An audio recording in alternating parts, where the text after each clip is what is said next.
Nobody believed Zara Osei when she said the map was real. Not her university professors, not the Nigerian Archaeological Society, not even her own mother, who had looked at the crumbling piece of leather-bound parchment. Zara, please go and find a husband instead. But Zara had believed it. Completely. Obsessively. For 3 years, 4 months, and 17 days. And now, standing inside the mountain that wasn't supposed to have anything inside it, surrounded by more gold than she had ever seen in her entire life combined multiplied by 1,000. She was absolutely, completely, 100%. Look at that gold! Her voice bounced off the cave walls and came back to her 4 times. The echoes were still going when her 3 companions shuffled up behind her through the narrow tunnel they had spent the last 6 hours crawling through. Kofi Mensah, her research partner, 32, holder of 2 PhDs and an irrational fear of moths, emerged first. He straightened up, adjusted his headlamp, opened his mouth to make some characteristically logical observation. No words came out. Dele Adeyemi came next, torch in hand, already talking before he could see anything. Zara, I swear if this is another empty chamber, I am never leaving Lagos again. I will sit in my apartment and order jollof rice for the restaurant. All right. Last came Segun, the youngest at 24, their equipment carrier, self-appointed comedian, and the person who had complained most consistently for the entire 3-year journey leading to this moment. Ogo, why you stop?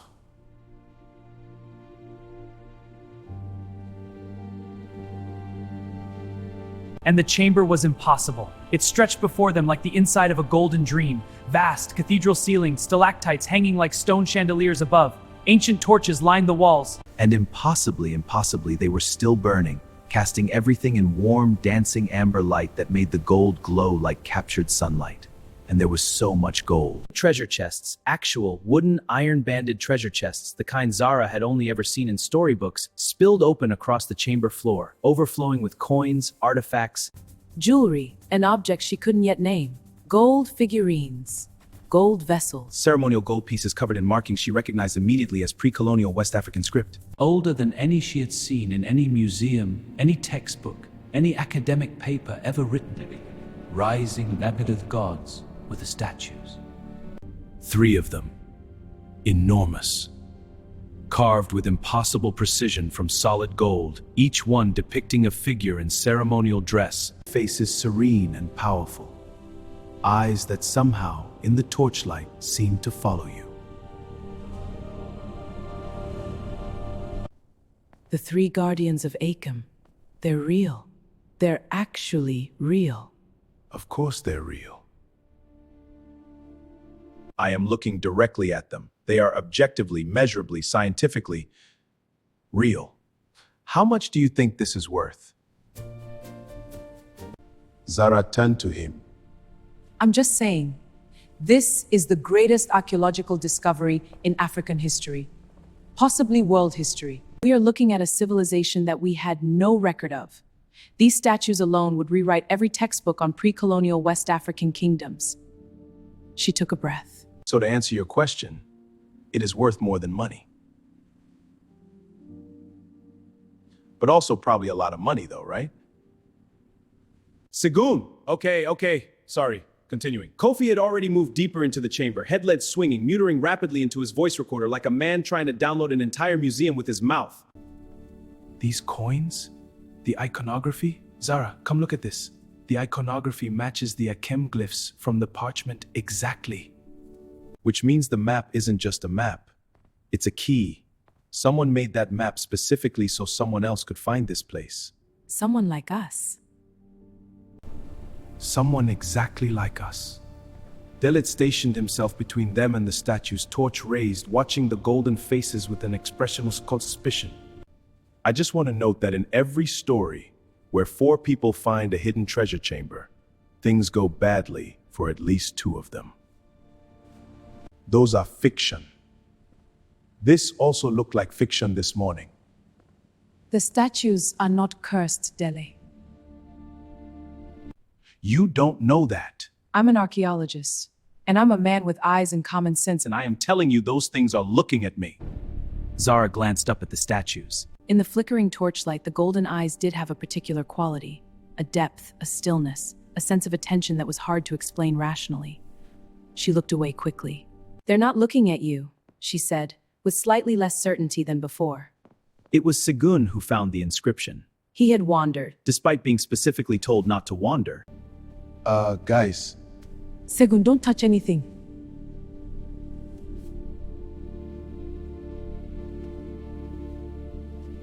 I'm not touching. I'm reading. Can I read? What does it say? Carved deep into black stone filled with gold, the script was the same as the parchment map. Zara's heart was hammering as her eyes moved across it, her mind translating. Cross-referencing, pulling 3 years of study into sudden sharp focus. She read it twice. Then she stood up very slowly. Okay. okay good or okay bad? It says that this chamber is the resting place of the royal treasury of Akem, Hidden here in the reign of the last king before the kingdom fell. protected by the 3 guardians. It says the treasure was hidden not to be kept, but to be found when the right of the right time came. Silence. That's us, That's beautiful. Segan said, and he sounded genuinely moved for the first time in recorded history. So we can take some, right? Nobody is taking anything. We document everything. Every single piece, every inch of this chamber. Then we contact the government, the university, the archaeological society, your mother. Yes, my mother. She looked around the golden chamber, at the chests overflowing with history, the torches that had somehow burned for centuries. The 3 great statues standing silent and patient and magnificent. She's going to have to say sorry. She's going to say she always believed you. She's going to say she told you so. She's going to ask if there's enough gold to buy a house in Lekki.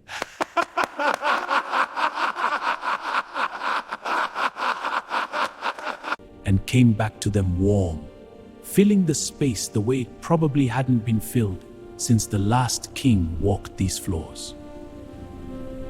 And if you were watching very carefully, if you were the kind of person who noticed things others missed, You might have thought, just for a moment, that the expression on the face of the largest guardian had shifted, just like a smile.